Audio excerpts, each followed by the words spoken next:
What's up, everybody? It's Tyren Johnson back with another video. In case you don't know me, first time here, 10-year professional basketball player, currently playing in France prior to the coronavirus. Before that season was cut short. And I make videos about self-confidence, mental approach, basketball, my lifestyle, the whole nine, man. I pretty much do everything over here. But anyway, I want to do a reaction video to The Last Dance. The Last Dance came out and it was an amazing series, amazing for quarantine, a time where you could just sit back and reflect, no distraction, and just really check out a very, very good documentary, especially since it was involving one of the best players of all times, one of the best teams of all time, which is the Chicago Bulls. But this documentary was pretty much about MJ. And it sprinkled in the other teammates a little bit, but the documentary was really trying to get into the mind of MJ. But what I love about the documentary was that we got a chance to see old school basketball and basketball at its essence. Basketball is great right now, but for me, basketball back in the days was just so much better, man, because there was so much competition, so much passion. Guys were really going at it. Guys still go at it today, but back then it was really like your side versus my side. We can do everything else later, but right now, our only goal is winning. Whereas today, a lot of guys try to focus on their brand. It's a lot more cuteness going on, a lot more flopping, and the game's in a weird place for me right now. But anyway, I still love it. But it was good to see that old school basketball, man. We got to really look into Pippen and see who he was as a player and how big he was for that team and how instrumental he was for that team, and able to appreciate him. But Last Dance really made Pip look bad, man.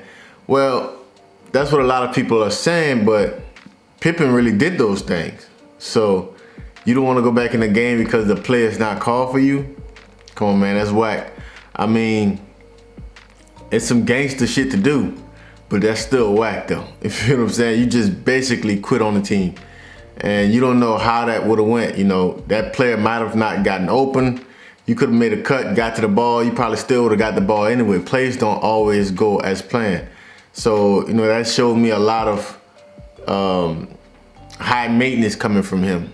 Even with the team, contracts was messed up back then. He was in his feelings. He didn't want to get the workout or whatever the case may be. Do what you got to do, man. But he didn't want to get the surgery. He had an injury and he didn't want to take care of the surgery or something like that. I don't remember what it was, but that was whack to me too, but I got nothing but respect for Pip and everything that he brought to the game. He was unbelievable. I studied his game for a long time, especially on the defensive end, and me being kind of playing that role of a point forward sometimes in my career, Scottie Pippen has really helped me. So it was really good to see him flourish during those times. And it was good to see some of the role players, some guys that we don't really know about. I never knew about Scott Burrell. I knew about him, but I didn't know about him like that. To see the Horace Grants, the Luke Longleys, the Tony Kukoc. I didn't know Tony Kukoc was that big like that in Europe. The John Paxsons, the Steve Kerrs. It was just good to see how those guys played a vital role. BJ Armstrong. It's a good example for young players to see that you don't have to be Michael Jordan. You don't have to be Scottie Pippen. You can still have a great career by being a role player. And most of those guys on that team is in some type of front office position. Steve Kerr's a coach. John Paxson, I think, worked with the Bulls. I think BJ Armstrong is a agent or something like that. I'm not sure what he does, but Randy Brown, I think he's an agent. A lot of guys stayed in basketball and created a career out of playing basketball after playing basketball. So it was just good to see those guys. And how the one story that really touched me was when Steve Kerr said that he had to earn Michael Jordan's respect, and by making that big shot. And that was huge, man. To be able to be that comfortable and be that confident to take that shot to win the game, when you know you got a Michael Jordan on your team, everybody wants the ball to go to Michael Jordan. Everybody lives for that moment. So to be able to step up and fill those shoes, that was huge, man. That was big time, man. One of my favorite guys, though, has to be Dennis Rodman. Yo, my man is legendary. My man went to Vegas. My man went to the WWE in the middle of the finals. You know, but I love that, man. That shows me, people always say that Phil Jackson was surrounded by great players. That's why he's a good coach. No. Great players can't flourish without good coaches.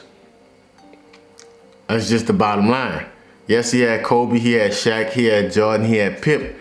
But situations like Dennis Rodman, coaches would have tried to strong arm Dennis Rodman and try to hold him in a box. Phil Jackson allowed him to be who he was.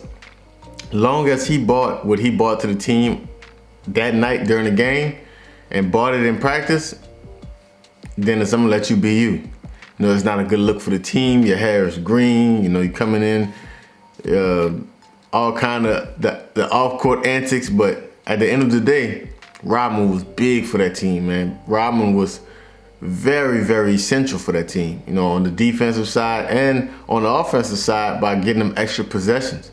Dennis Rodman, man, he's the epitome of, if you not gonna play by the rules, then you better be producing. You better be producing, man. I loved it. I love to see.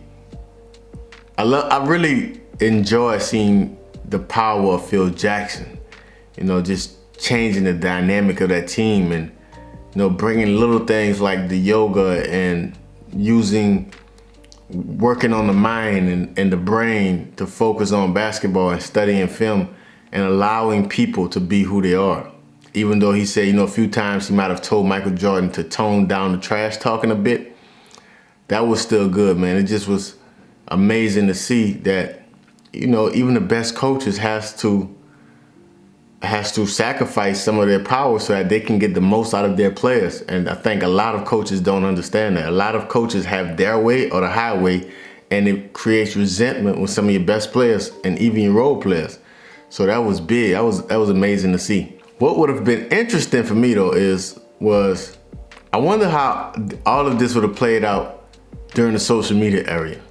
How would Jordan and his gambling issues, how would Jordan and his beef with his teammates, would guys be tweeting? Dennis Rodman on social media back then, that would have been 10 million followers. That would have been grade A content right there, man. Think about Dennis Rodman on his stories, his IG stories. You kidding me? Bro, I'm waking up, I'm on post notifications, I'm on every single thing he does, I'm on it, man, because Dennis Rodman was unbelievable. Just seeing these guys, man, I wonder how would these guys be treated in the social media era? Because so much guys today get bashed and, you know, say that this person is this person is that, but we're in these people's lives at every moment. And we expect them to be perfect. When everybody else in the world has issues and problems, we expect athletes, entertainers to be perfect. Some bullshit. But I love it, man. I would really love to see those guys in the social media era, man. Now let's talk about Jordan's mindset. The way Jordan created scenarios in his head to keep him going, to keep him focused, to keep him locked in, to give him a challenge so that he could go out and perform at the highest level. I loved it, man. And that's where I developed my brain, my mindset from, was seeing Jordan play, paying attention to Kobe. And you'll see directly in Kobe's game, I stole most of my game from Kobe. And you could see that. And you could just see the way he approached the game. It was like a no-nonsense approach. He was gonna win by any means necessary. That's how I am today. And that mindset helped me because it gives me fuel to play the game. It gives me a challenge to play the game. If I don't have a challenge to play the game, I won't play the game. That's probably when I'll retire. But just seeing Jordan mindset, just seeing doing whatever he gotta do to win, focusing on his body, just really hiring Tim Grover and getting strong in the weight room because he couldn't beat Detroit. Like, that was amazing, you know? But Jordan mindset is one that a lot of players need to get. because it's one of those mindsets that's gonna get you over the hump, especially if you got natural talent. And then with today's time, we got so much trainers and so much resources that guys can maximize that talent if they have the mindset. So with this documentary, there came the question again, who's the greatest? Jordan, LeBron. That was all the comparison we kept on seeing. Jordan, LeBron, who's the greatest? For me, none of them the greatest. The greatest basketball player of all time. First of all, that answer doesn't make sense because guys are playing in different eras, so you can't really compare the two. You can't say what LeBron would do in the 80s or the 90s. You can't say what Jordan would do in this time. You have to see those guys play against each other or play in those eras so that you can make that assessment, because otherwise it's your emotions and the way that person affect you you're gonna be biased. So first of all, this answer doesn't make sense. But for me, who the greatest basketball player ever that just makes sense has to be Kareem Abdul-Jabbar. Has to be. We don't get a bigs enough credit because they're bigs and they're not sexy with the game. You know, they're not flashy. Kareem had a move that you could not stop. He won at every level in his life: high school, college, NBA, championships. The most points of all time, one of the top defenders of all time. Who's better? You can't argue that. Now, was Michael Jordan the greatest player of all time for us getting the game global? Yes, that was Jordan, but that's what you fell in love with. Jordan touched your heart. Jordan made the game fun, made the game exciting. You got to see a global icon, and he was the first one. But Kareem was the most dominant. Like, you could not do nothing with Kareem, and it shows, you know? And we talk about LeBron. I don't see how you guys not say LeBron is not better than Jordan. It's like, the only reason why you say LeBron is not better than Jordan is because of the finals record. And because Jordan has a killer mentality for his scoring. But LeBron went to 8 straight finals, bro. 8 straight finals, and he went 3-5. But let's not get it twisted. Jordan was the favorite in his final runs. His team was always the best teams. LeBron's team was always the underdog because he went to the finals with less talent.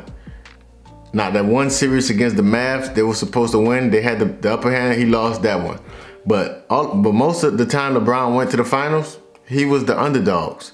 Most of the guys he went to the finals with are not in the NBA today and wasn't in the NBA very long after they left LeBron. So it's like, we gotta stop. We can't say finals championships is the factor that's gonna decide who's the best player and who's not. It's some bullshit, dog. At the end of the day, if LeBron's size, LeBron passing ability, LeBron ability to score, defend multiple positions, impact the game anywhere he goes, have any coach and still make it happen. Mind you, Jordan played for 2 coaches and he was most successful with Phil Jackson. LeBron had Tyron Lue, David Blatt, John Lucas, Mike Brown. What? Like, Eric Spoelstra. Like, bro, LeBron's a better basketball player because he's a better basketball player all around. As far as what they've done on the court and as far as how they impacted the game. Who's like the greatest player of all? It would be no LeBron if it wasn't for Jordan. That's why he wear 23. That's why he's able to sign those contracts. So we gotta pay homage. But Jordan will come in third. If we was to do a list, it would be Kareem, LeBron, Jordan. That's how it will go. You cannot coming in at 18 years old, being that dominant. Come on, man. We gotta stop that. Last point I wanna make is that Jordan's mindset will not work in today's time. Do not think that you can approach the game the same way Jordan did in today's time. You can do it internally, but you have to be really strong mentally because you got to understand that guys will not respond the same way. The pedigree of basketball is totally different. We're dealing with highly sensitive individuals. Guys that can't even get told no one time before they flash out. Especially, do not bring that mindset to Europe. I don't know about other places, but I know in like places like France and Belgium where I played, people would not be receiving to that type of mindset because they don't approach the game of basketball that way. You will drive yourself crazy. I've done it. I still struggle with it sometimes, but you would drive yourself crazy because Europeans do not respond well to that type of mindset. That when by any means, they're a little more nice, they're a little more sensitive. I can't even trash talk over here. You know, I can't even really be passionate about the game because it'll look like I'm frustrated. That's like a knock on me when I'm signing with team. People think I have an attitude problem. It's because I'm mugging during the game or have a serious face, but I'm just serious about the game.